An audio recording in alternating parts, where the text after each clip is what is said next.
Hi everyone, and welcome to one and all. Hope you're doing okay, or as okay as can be. This episode of the Wellness Calendar finds us in March, where we are devoting our energies towards understanding ourself. So I'm guessing we come to this show with ourselves in tow. This self, ourself. And then we listen to stuff about the self to see if there is anything of use that our self can take away and mull over. Yeah.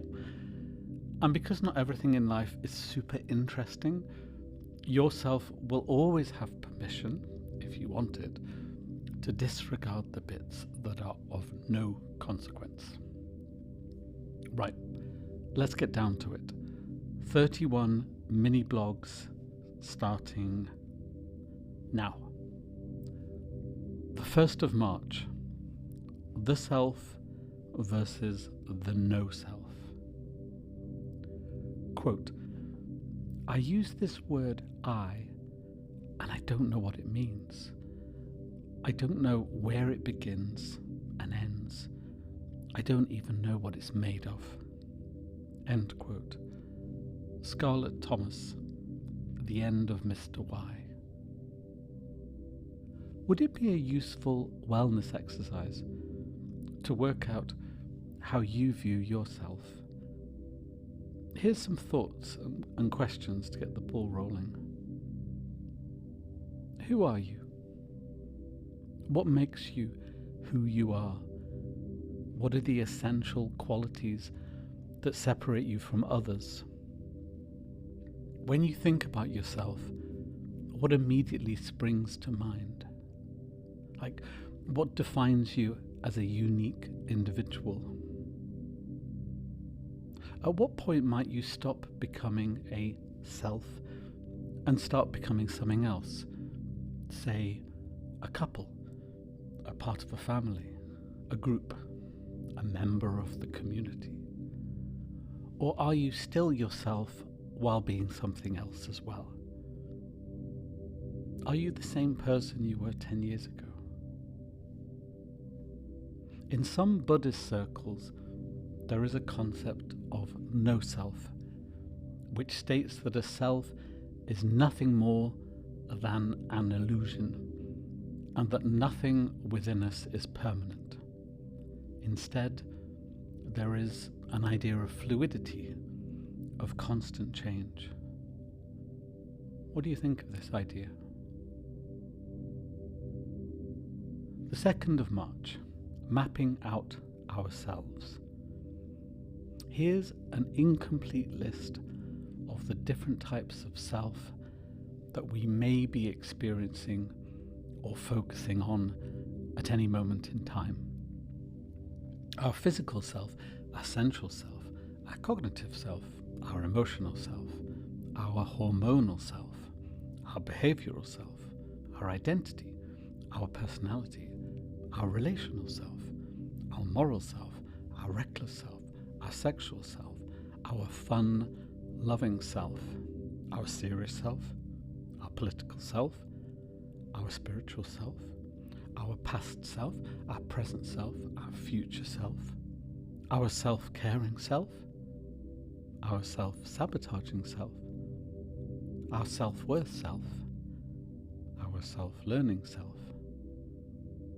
our hopeful self, our fearful self, our inner child self, adult child self, parent self, our self-detective self, our wounded self, our healed self, our reflective self.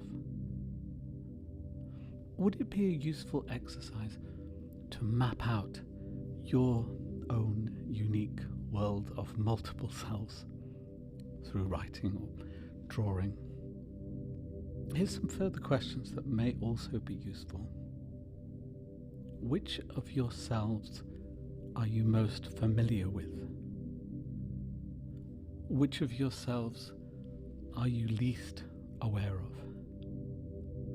Which self would benefit from getting more love and attention,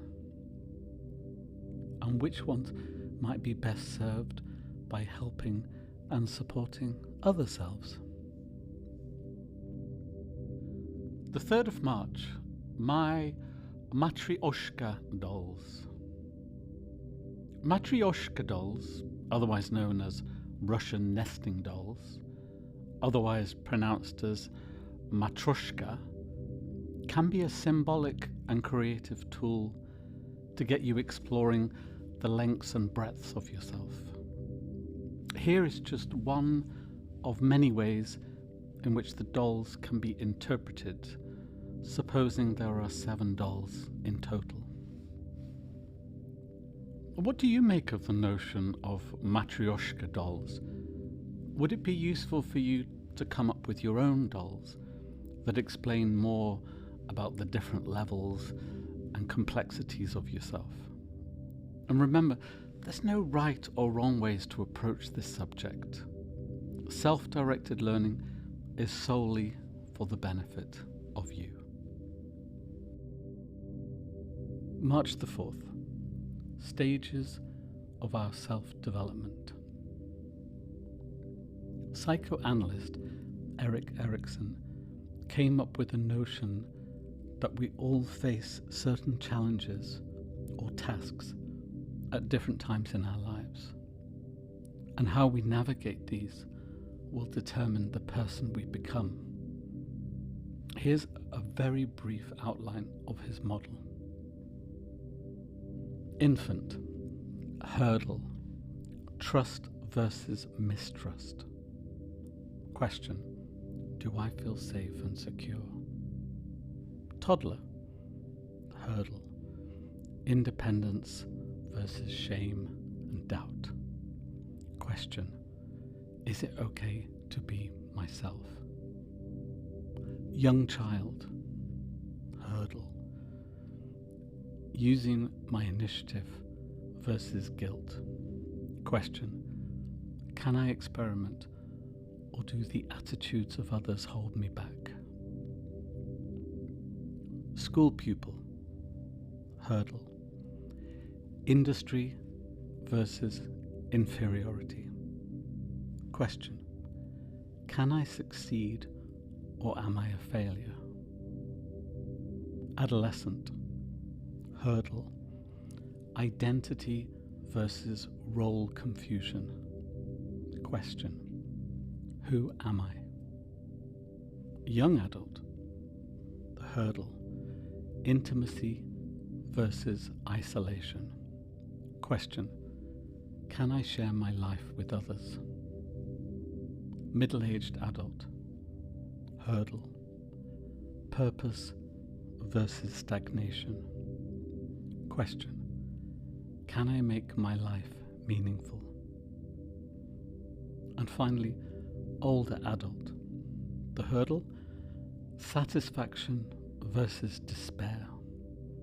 Question, was my life worthwhile, or did I waste it? Taking a wide view of our life and the paths we have taken to date may be useful to help us understand ourselves better. And also, if we identify that certain tasks that we haven't accomplished in the past, we can revisit them. Maybe we can overcome the challenge. Plus, if you can see from this exercise where your life is heading and you want to change it, well, all good and well. 5th of March. The concept of self versus the ideal self. The self-concept is about how you see your own self and how much awareness you have of your own self. The self-concept includes all the beliefs you hold about yourself. It also includes the things that define you, like age, gender, race, sexuality, etc. The ideal self is who you would like to be. This is the self with bits that have been added to you as well as bits of you that have been taken away, in order to create your ultimate state. Now, if your ideal self is pretty close to your self-concept, happy days.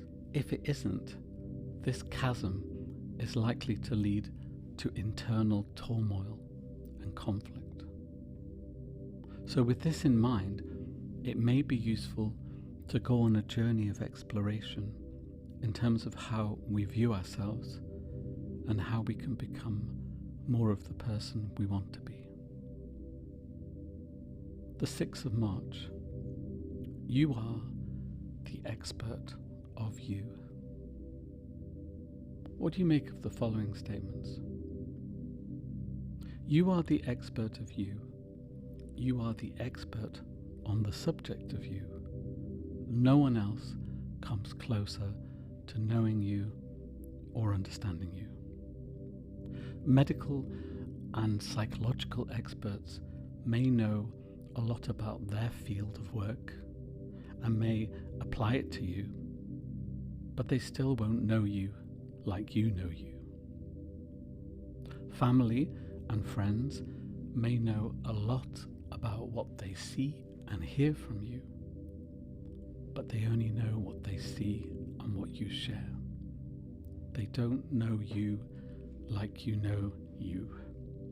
You are the best seat in the house. You are the best self-detective for the job of knowing even more about you, should you wish to do so. The 7th of March. Recognizing our biases. Number 1. We see what we want to see. Herman Rorschach carried out tests where people were shown random ink blots. In these images, people saw all kinds of different shapes and objects. Number 2, we hear what we want to hear. An example of this is the cocktail party effect, where despite noises coming from everywhere, we can still filter out these noises that we don't want and focus only on the sounds that we do want. We are especially good at listening out for our own name. Number 3, we seek out information that fits with our values and our beliefs and discard the rest. An example of this is confirmation bias theory, which suggests that we all tend to be a yes man or a creep to ourselves. We would rather avoid being wrong than be open to new ideas. Number 4, we make up our own stories. Everyone has a story to tell. It's neither here nor there to say how strictly factual it is. Number 5, we make up our own reality. If we didn't make up our own reality, which reality would we choose, given that everyone else has a different reality from the next person? Number 6, we make up our own truth. If we followed other people's truths as well as our own, we'd still have our version of the other person's truth. Number 7, we need to prove ourselves right. We get out of bed and stub our toe. We charge down the stairs with a groan. "What's up with you?" someone asks. You reply, "I've got out of bed on the wrong side." From there on, once you've decided that the day is going to be a write-off, you'll prove yourself right. You're going to have a miserable day no matter what. What do you think of this? Is there anything we can do with this knowledge in relation to our own wellness? March the 8th. Temperament. These are the parts of our character that we have at birth, rather than the aspects of us that have been learnt throughout our lives. Here are the 9 different types of temperament that Alexander Thomas and Stella Chess came up with from their study of children in the 1950s.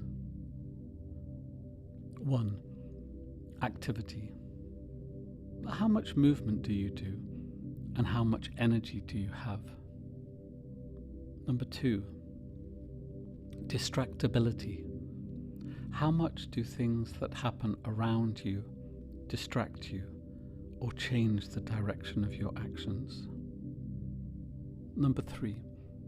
Responsiveness. How much stimulation do you need to have before you have a response to something? 4. Mood. How would you describe your general mood? Cheerful? Glum? 5. Attention span.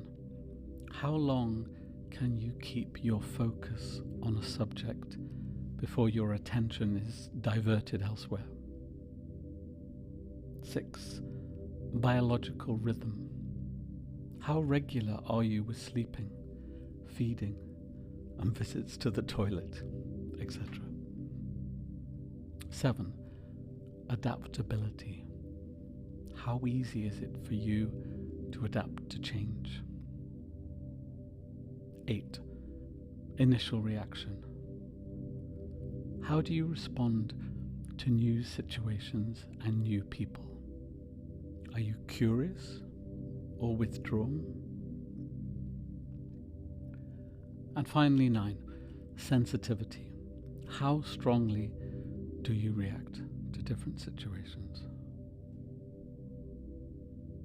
Where would you place yourself on a scale between highly active versus inactive, easily distracted versus fully focused, curious versus hesitant, eager versus withdrawn, adaptable versus inflexible, high attention span versus low attention span, very regular versus irregular, responsive versus unresponsive, positive outlook versus negative outlook, overly sensitive versus insensitive?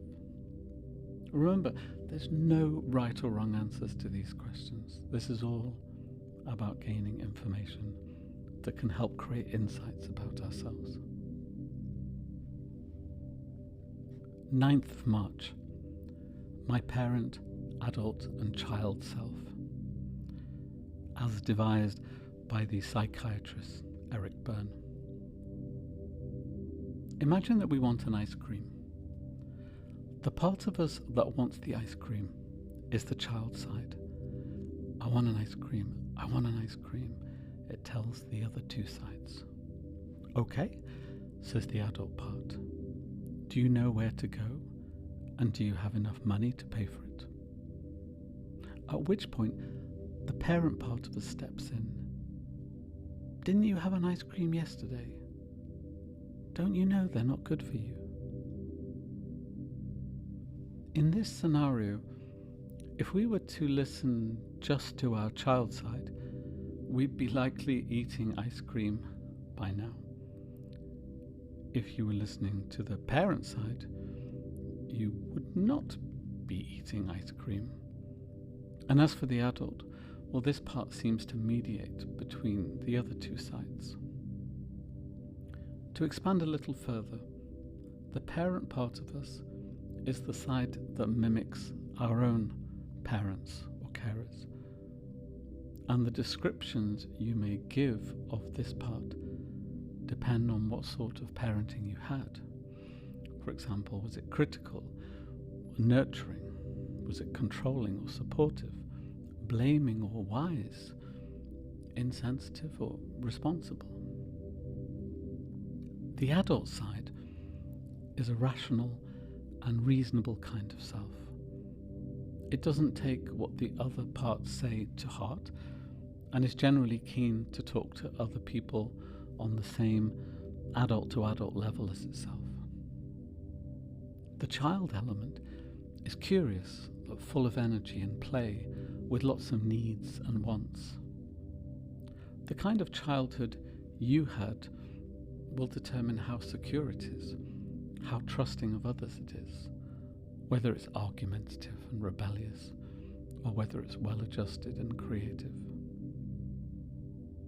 If you were to divide yourself up into 3 circles, one with a P, one with an A, one with a C, how big would you say each of them would likely be in relation to each other? And if you do this exercise and you do look at the page, I wonder how happy you would be with the arrangement, or whether you'd like to change the size of them in some way. 10th of March, the suffering in a child. This selected passage is to be found in The Letters of Ted Hughes, published by Faber. Everybody tries to protect this vulnerable 2, 3, 4, 5, 6, 7, 8-year-old inside, and to acquire skills and aptitudes for dealing with the situations that threaten to overwhelm it.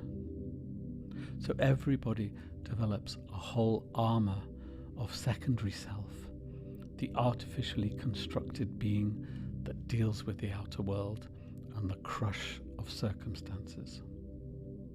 And when we meet people, this is what we usually meet. And if this is the only part of them we meet, we're likely to get a rough time and to end up making no contact. Usually that child is a wretchedly isolated, underdeveloped little being. That's how it is in almost everyone. And that little creature is sitting there behind the armour, peering through the slits. And in fact, that child is the only real thing in them, is their humanity, their real individuality. What doesn't come out of that creature isn't worth having. And so, wherever life takes it by surprise, and suddenly the artificial self of adaptations proves inadequate and fails to ward off the invasion of raw experience, that inner self is thrown into the front line, unprepared, with all its childhood terrors round its ears. And yet that's the moment it wants. That's where it comes alive, even if only to be overwhelmed and bewildered and hurt. That's the paradox. The only time most people feel alive is when they're suffering, when something overwhelms their ordinary, careful armour, and the naked child is flung out onto the world. That's why the things that are worst to undergo are best to remember. What do you make of the late poet's ideas? March the 11th. True self versus false self. Donald Winnicott, a 20th century psychoanalyst and pediatrician, saw being true as being alive and free and spontaneous, while being false was part of complying with other people's demands or expectations. He saw falsehood as an important defense for a child to take against poor parenting.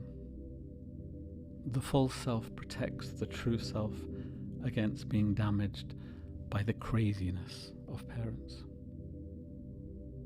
Another angle to take on falseness is that sometimes it can be the only way to reach out and connect with another person. So we either have a choice to not connect with people and stay true, but possibly also stay lonely and unloved, or connect with people and be untrue. There are probably 1,000,001 good reasons for not being your true self. However, one of the problems of being false, especially for long periods of time, is that you can lose your way. Your false self can become a larger and larger part of your life, and you stop knowing which bits are real and which are not real. Sometimes people pretend that their false self is their real true self. Sometimes being false for long periods of time can cause a personality crisis. I don't know who I am anymore. Sometimes the burden of falsehood can create exhaustion and distress. I don't have the energy to live like this anymore. Would any of these questions be of interest to you? When am I my most true self? When am I most true to myself? When am I most false? Who do I most trust with my true self? Who do I least trust with my true self? Where can I be most true? And where do I need to be most false? In order to live in this world, we have to suppress so much of ourselves. This is a quote from Sigmund Freud. What do you think of this statement? Do you agree or disagree? The 12th of March, self-honesty versus dishonest honesty. Here's some definitions. Honesty, free of deceit. Deceit, concealing the truth. Other words around honesty could include sincerity, frankness, goodness, decency. The trouble with honesty is that while it is often flagged as an important virtue, it doesn't really make sense. It contradicts itself and is completely hypocritical. Here comes a playful challenge to all those who hold the notion of honesty dear. When we are young, we are expected to behave in a certain way by our parents, teachers, siblings, and peers. We are taught to please people in order to gain acceptance. If we fail to behave in the ways that others want us to, we fail to gain their acceptance. The signs that we have failed can be subtle, like a disapproving raised eyebrow, or unmistakable, like being shouted at or beaten. Either way, the pain of being rejected is a tough one to bear, and the message is clear.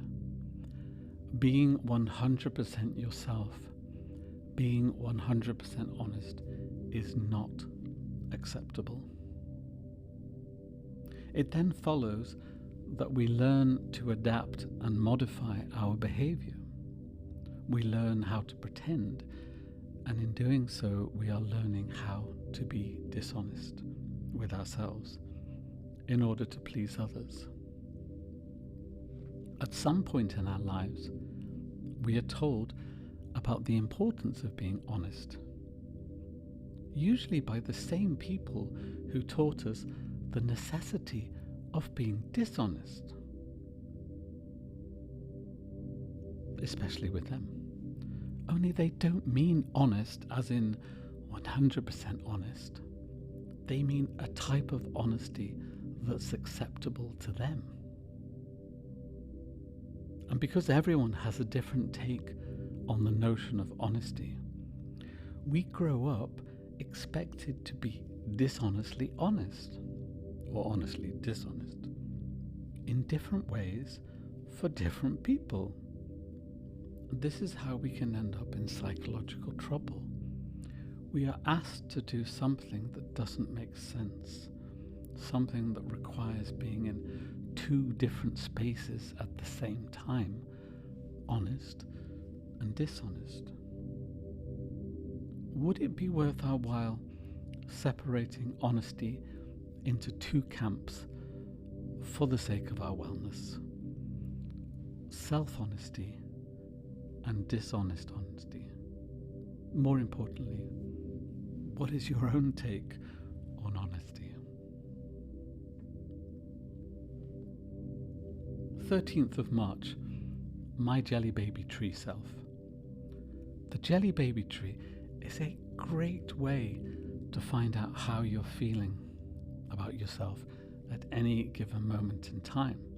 You just take a look at all the jelly babies on the tree and match the one that is closest to how you view yourself right now.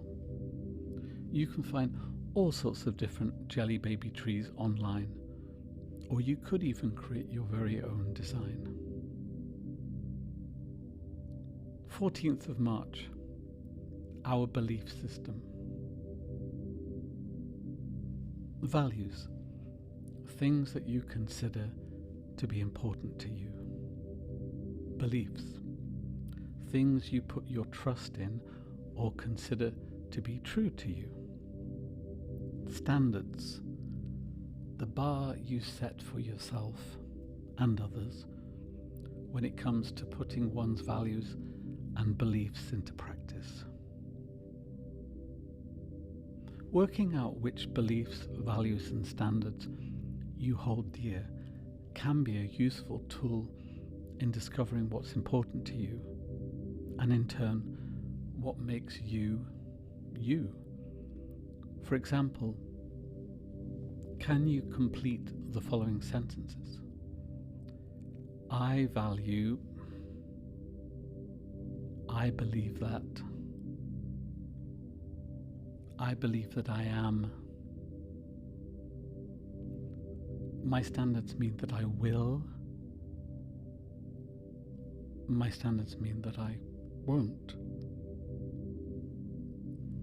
Sometimes, however, our values, beliefs and standards can work against our own well-being. Sometimes having different values to other people can get us into trouble. Sometimes we're expected to say we believe what other people believe, even though we don't. For some people, not being able to live by their own standards or the standards that others have set for them can be the start of an internal conflict, the start of a spiral of distress. Would it be a useful exercise for you to audit your own belief system and decide which of your beliefs are working for you and which ones might be working against you? 15th of March, messages from our childhood. When we are young, we pick up messages from parents, carers and significant adults in our lives. Messages on who and how they want us to be. While our brains are still developing, we are largely at the mercy of these people when it comes to such things as right or wrong, what's expected of us, and what is okay for us to do, what's okay for us to say, what's okay for us to be.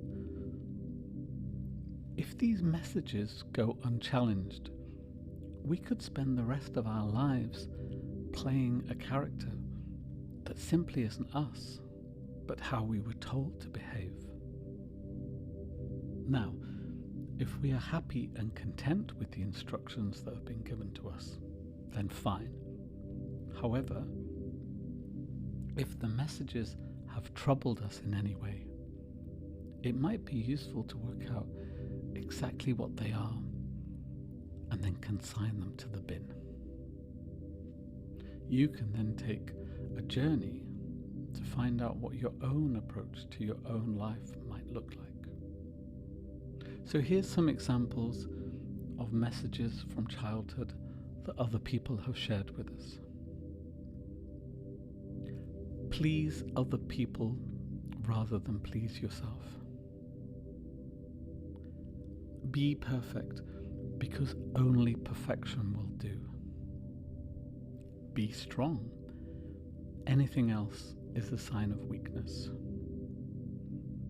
Showing anger or strong emotions is not nice. Be anything you want to be, but don't be ... Try harder. You must always put more effort into things than you are currently doing. You will always be loved just as long as you do what we say. Do you know some of your own main messages from childhood? Do you want to change any of them? Take a different direction. 16th of March, my life script. These are plans we make unconsciously as children that can end up dictating how the rest of our lives has played out, for better or for worse. A life script is an interpretation of the messages our parents and caregivers handed down to us. It can affect the decisions we make, who we may or may not settle down with, our values and beliefs, etc. Unless we get to the bottom of what our life script is actually telling us to do, we won't know if we are restricting ourselves by only doing what's in the script and not veering away from it. Would you be able to say what you think your own life script is? The 17th of March, our constructive self. Personal construct theory was developed by psychologist George Kelly to help people make sense of the world around them. He saw each individual as having their own unique experiences and different ways of seeing the world, which they use to construct their own reality. This process goes on constantly throughout people's lives, chopping and changing with each new experience. Talking to people about things that happen to us also helps with the construction of our own world. Now, unlike values and beliefs, constructs are plentiful and less rigid. Some are simple, some complex, some will be gone as soon as we thought about them, while others linger. Now, constructs can help to create, cement, test, and challenge our values and beliefs, helping us to create a narrative thread of our lives. Construction is the lens through which we view life. George Kelly coined the phrase, people as scientists. By this he meant that people are their own self-scientist. People experiment and explore themselves because they're interested. Understanding what makes us tick isn't just for psychologists, it's for everyone. We do it whether we're aware of it or not. It's just that we do it so much better when we're aware of it. Self-scientist, self-explorer, self-counselor, self-detective, wellness guru. Who cares what we call ourselves, so long as we're doing some good work on ourselves. The 18th of March, Looking Glass Self. Sociologist Charles Cooley focused his theory of the self on how we think we appear to others. This, he believed, is how we construct our self-identity. We learn to see ourselves through what we perceive to be the perceptions of other people. For example, this is Gerald imagining what his sister, father, mother, son, and grandmother think of him. My brother is brainless. My son is flawless. My son is work shy. My dad is my hero. My grandson doesn't know he's been born. Gerald reacts to his own interpretations of these perceived judgments. He believes he must act in accordance with those self-identity markers. This is how Gerald develops a sense of himself. This is what motivates Gerald to behave differently when he is with each person, and demonstrates just how exhausting it is when all of them are together in one space and Gerald feels he has to be many things to many people. And this is how Gerald developed a low sense of himself. Because deep down, he believes what his sister, father, and grandmother think of him, or what he thinks they think, while dismissing what he thinks his mother thinks of him. He also believes that he cannot live up to the expectations of his son, who may or may not think of him as a hero. There's quite a lot to unpick here, but what do you make of this idea? Can you apply it to your own life and your own circumstances? The 19th of March, Self-fulfilling prophecy. This is when something happens not because it was due to happen, but because there was an expectation that it would happen. This is the idea that if you treat someone like a monster, they'll become a monster. Have you ever become a monster because that's the role that was expected of you?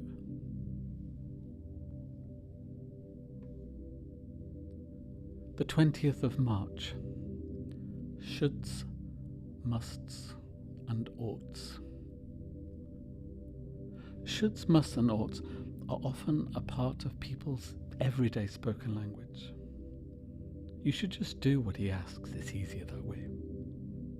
You shouldn't go to the party like that, you look a state. You must drink your tea before it gets cold. You mustn't speak ill of the dead. You ought to think about his feelings too. You oughtn't worry about her, she's a waste of space.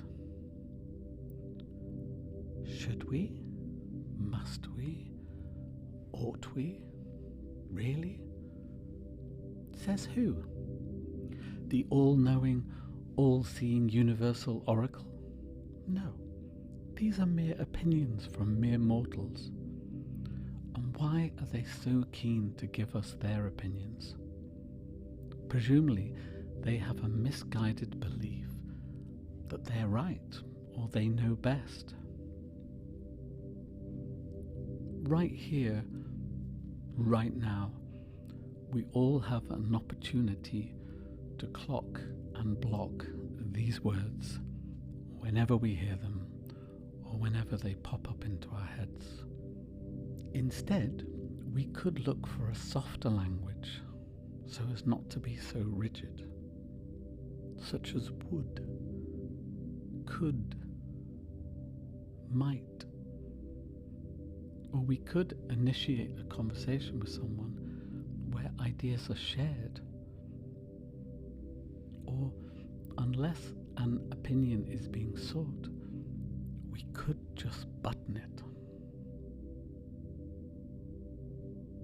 The 21st of March, owning your own stuff. Have a listen to these grammatical pronouns and how they might appear in a sentence. First person, as in I, we, me, us, as in I am brushing my teeth. Second person, as in you, as in you are brushing your teeth. Third person, as in he, she, it, they, him, her, them. They are brushing their teeth. Fourth person, as in someone distinct from first, second and third person, as in one is brushing one's teeth. Where am I going with this? Okay.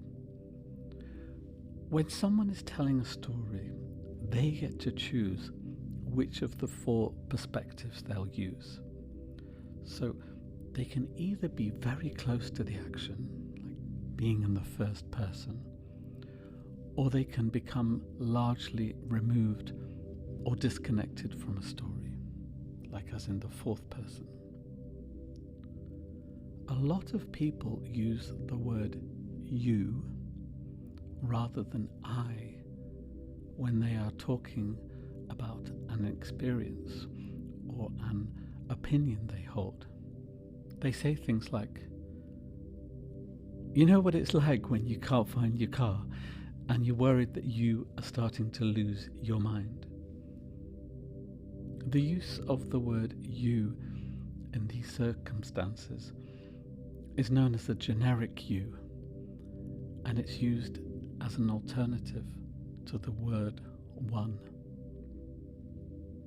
Now, in no way is the purpose of Self-Detective to criticize anyone for their choices or to say that there's a right way or a wrong way. That said, we hope there's always a time and place for playful, kindly challenges. And here it is. By replacing the first person status, I, with a fourth person singular impersonal pronoun, you, one appears to have avoided taking ownership of one's own experience. Now, there might be a very good reason for this.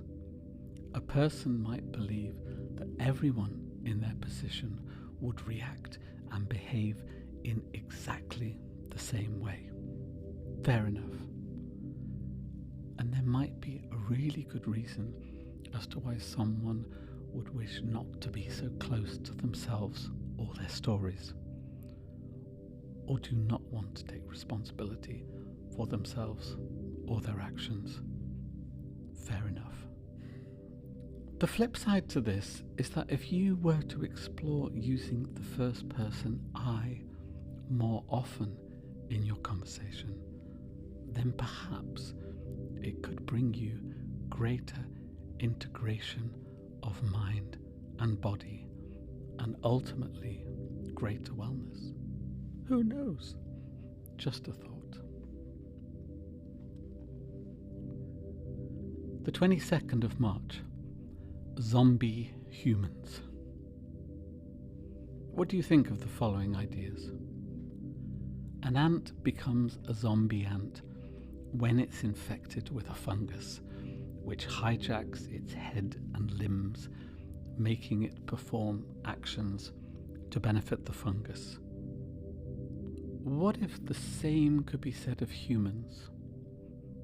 A human becomes a zombie human when it's infected with ideas and beliefs that are contrary to its own natural urges, desires, and wellness. These ideas further the interests of other people, institutions, or systems, such as parents, friends, education, work, police, governments, the authorities, etc., etc., rather than the individuals themselves? What if people are educated at school on how to be good for the economy rather than for the good of themselves? What if people are so disconnected from themselves that they can be made to buy consumables under the false pretense that they're achieving the very essence of happiness? What if people are so easily tapped into psychologically that they can be manipulated to vote against their own interests? What if people are suffering from learnt helplessness because they have so little control over their lives that they've all but given up on themselves? What if people don't really understand themselves because they've never had the opportunity to understand themselves because it's not considered important? Unless you've undertaken training to be a counsellor where self-development is keenly explored and scrutinised to ensure you don't dump your unresolved baggage onto your clients, unless you've read tons of self-help books, unless you've undertaken counselling as a client for a long time and come to the other end, where else are you going to spend any length of time working out how you tick and how you might tick better? Where would you place yourself, dear listener, on the spectrum between being a zombie and being awake and free-willed? The 23rd of March, the average person blues. The following text is pretty blunt and challenging. It's a call to action for anyone in two minds as to the importance of understanding themselves. It's certainly not designed to make anyone feel bad about themselves. What if the average person is a potential danger to themselves and to those around them through a lack of awareness? What if the average person is oblivious to their own daily transgressions? What if the pain and suffering the average person feels could be avoided if they only had a greater bag of choices and responses? What if the average person could switch from living in a hostile environment to a nurturing one through self-care, self-discovery, and self-empowerment? What if the average person could step away from trouble by understanding how their childhood traumas impacts their adult life? The perpetual cycle of the average person blues. What if this is all going on and ensuring that each new generation passes on the blues to the next? So average people become average parents, dumping their own frustrations onto their children because they don't know any different. Average people become average teachers, casting their resentments and unfulfilled dreams onto the children in their classrooms. Average people becoming part of the average police force, oppressing vulnerable people with their power because they can get away with it. Average people becoming average CEOs and politicians, their corruption and lies stemming from entitlements alongside apathy and disempowerment on the part of the average workers, average voters. And so it goes on, and so it goes round.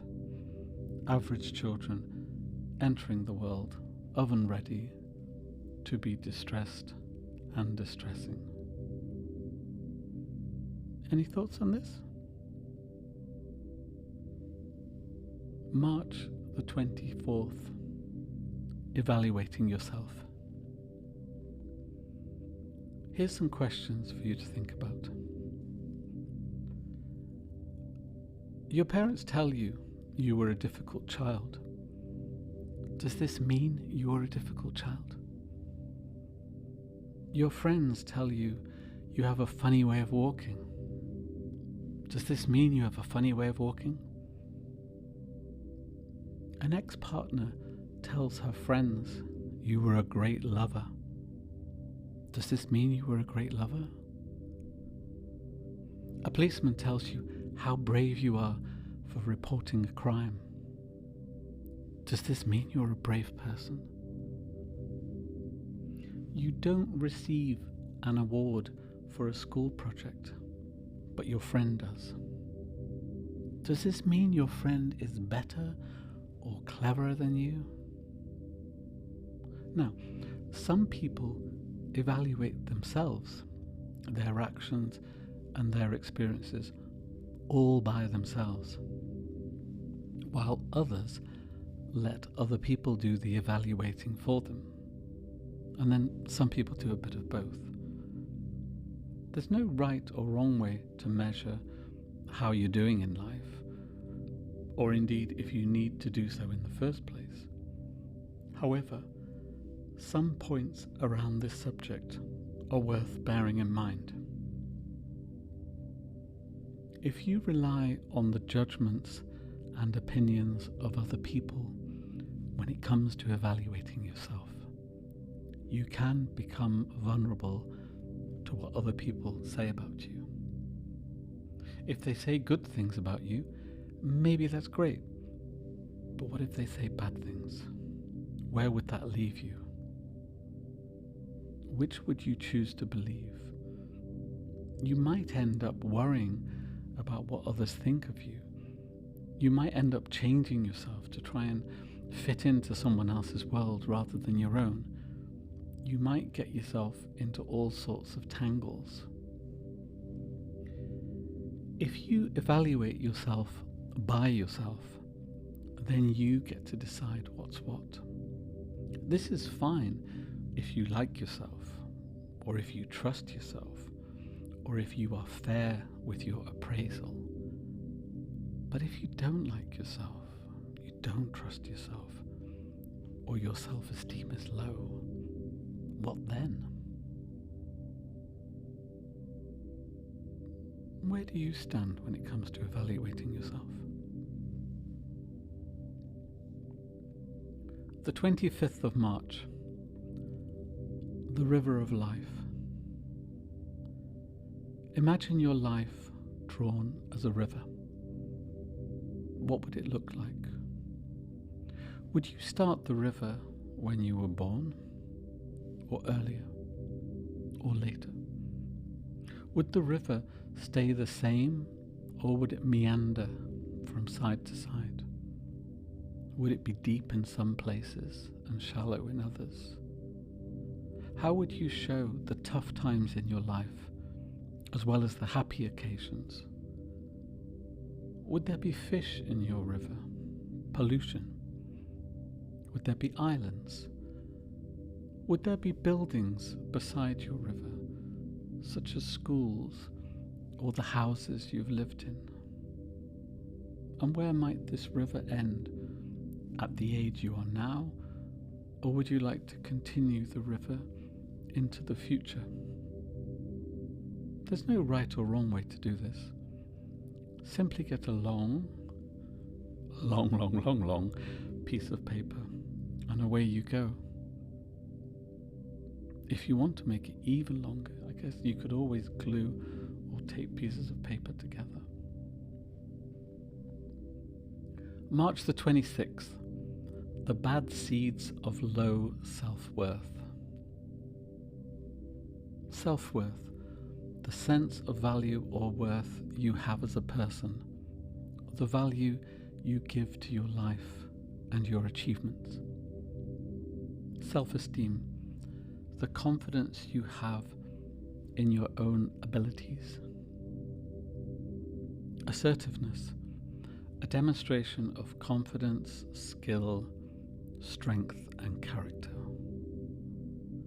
Self-respect, the pride and confidence you have in yourself. Self-loathing, hatred of yourself. Insecurity, uncertainty and anxiety about yourself. We aren't born with a side of us that beats ourselves up or puts us down. So presumably, this state of affairs must have come from somewhere external to us. If you agree with this notion, it might be useful to investigate exactly where these bad seeds have come from, and then pluck them out of our minds, one at a time. Perhaps for every bad seed that's taken out of you and thrown in the bin, a nurturing seed can be planted instead.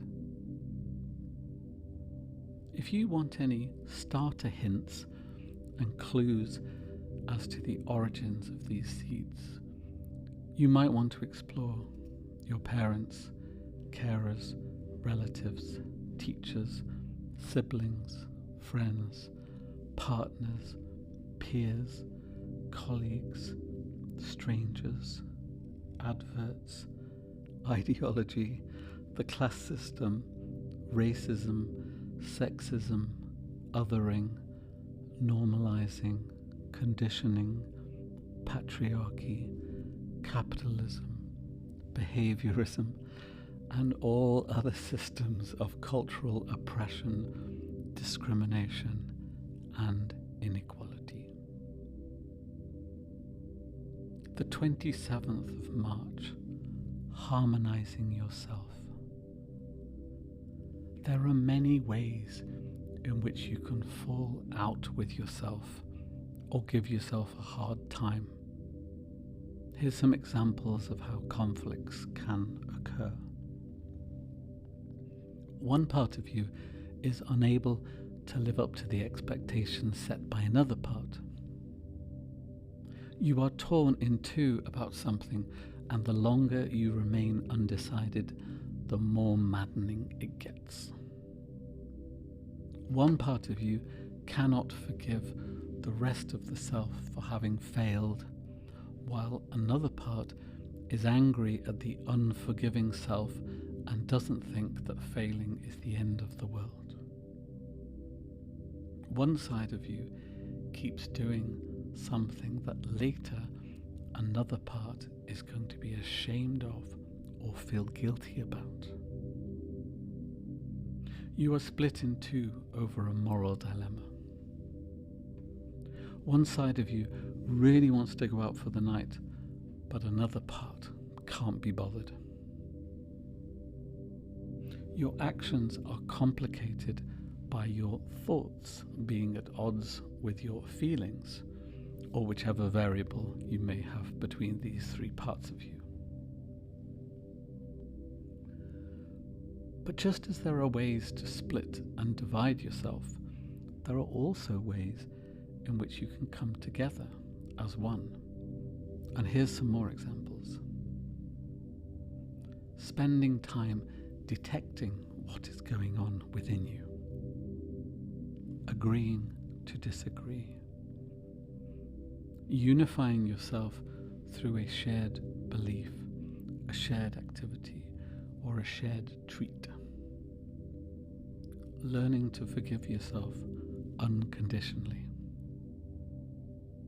Making sure all your needs are being met. Regularly checking in on yourself to find out if the different parts of you are okay. Taking time to listen to the parts of you that are angry or upset. Developing a part of yourself, a self-detective perhaps, that is completely neutral, that can broker deals and can act as a peacemaker, a mediator. Developing more self-care and self-love. learning to balance and juggle and negotiate with yourself, giving yourself permissions not to give yourself a hard time, trusting yourself, giving yourself a bit of slack, using a sprinkling of humour as and when required. Just out of interest, what are your main internal conflicts, and how might you overcome them? The 28th of March, freedom through self-forgiveness.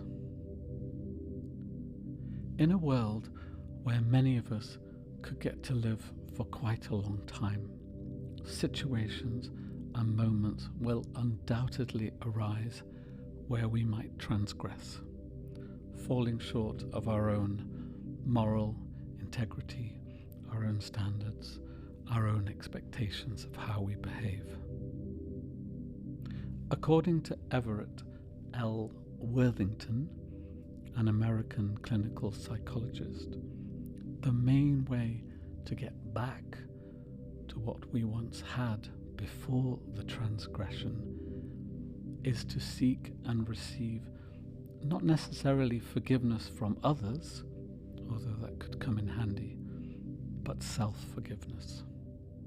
Only in this way, he believes, can we reconnect with our values and beliefs and develop a sense of self-worth that will ultimately allow us to move forward in our lives. By getting in touch with our values, we can take responsibility for what happened, make amends as best we can, and aim to keep our actions within our own moral compass. By getting in touch with a sense of ourselves that's just as worthy of wellness and a good quality of life as anyone else, we can connect our self-worth with our values in order to achieve a meaningful and purposeful forgiveness. However, Worthington was realistic enough to know that this wasn't all that easy or straightforward. If we do not manage to get back on track with our morality and are unable to see ourselves as being worthy, we are likely to end up self-neglecting and all but giving up on the life we once had. Alternatively, if we manage to get our moral compass back, but are unable to love and care for ourselves, we'll end up forever self-punishing. Similarly, if we manage to get some self-worth back, but without the values and the beliefs, we're likely to self-excuse our actions, which, again, rules out the prospect of forgiveness. What do you think of this idea? The 29th of March, time-travelling self. There are times in our life when we need help and support. Sometimes we get it, sometimes we don't. As time goes by, what do you suppose happens to these younger selves of ours that didn't get a chance to be healed? They're still a part of us, even if we've moved on and become the lump sum of all our previous selves. The idea behind time travelling, intrapersonally speaking, is a really simple one. Our present self makes connections and keeps in touch with any of our past selves that we want to. Our vulnerable 13-year-old self, say, or our happy-go-lucky 21-year-old self. How do we do this? Well, just like how we can have internal dialogues between different parts of ourselves in the present moment, so can we have conversations with our younger selves. So long as we take the time to remind ourselves of who they were and what was going on at the time, we'll hopefully start to recognize their voice and get a sense of them. As to how the healing takes place, by giving them a platform to be heard, by validating their experience, by being supportive, by seeking to understand them, by letting them know how much you love them. Oof. Time traveling support doesn't need to be just one-way traffic. If the present you is going through a really tough time, then why not call up a younger self that's strong and resilient and see if they can help you?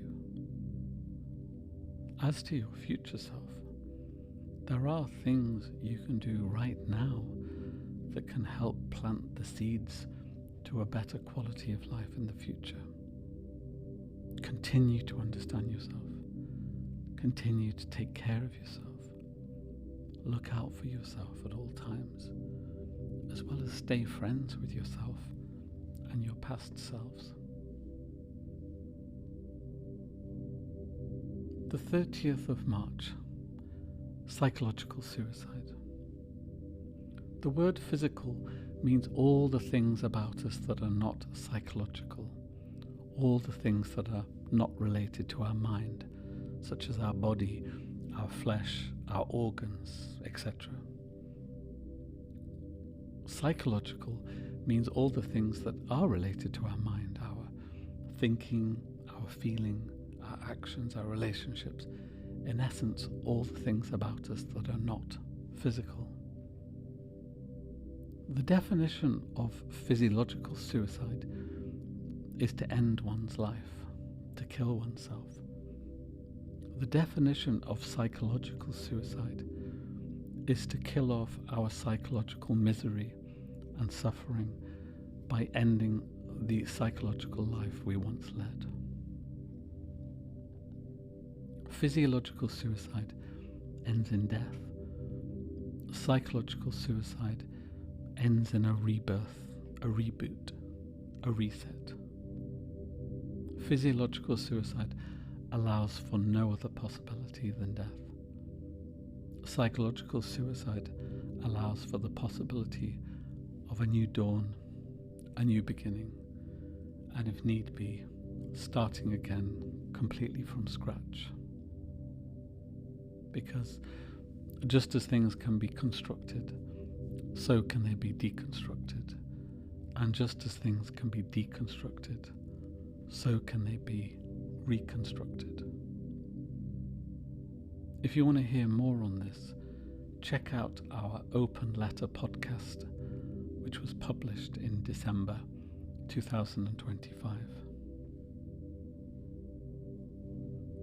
The 31st of March, starting again. Life always offers you a second chance. It's called tomorrow. Dylan Thomas. There's one thing we are all capable of doing, no matter how limited our choices may seem. We can always start again. We can stop being who we once were and start being someone else, someone we want to be. We can always reinvent ourselves. We can always reframe ourselves. We can move away from the things that cause us distress, whether it be people and places or values and beliefs. We can untangle knots and liberate ourselves. We can overcome fears. We can strive for freedom and self-forgiveness. We can let go. We can end one thing and start another. We can create new memories, new friendships, new foundations. We don't need to just put up with what we've got now. We do not need to accept something just because it's in front of us. starting again allows our old personality, with all its wounds and scars, to wither away, and from the ashes comes a new, healthy persona, rising phoenix-like towards the sun, full of hope and humanity.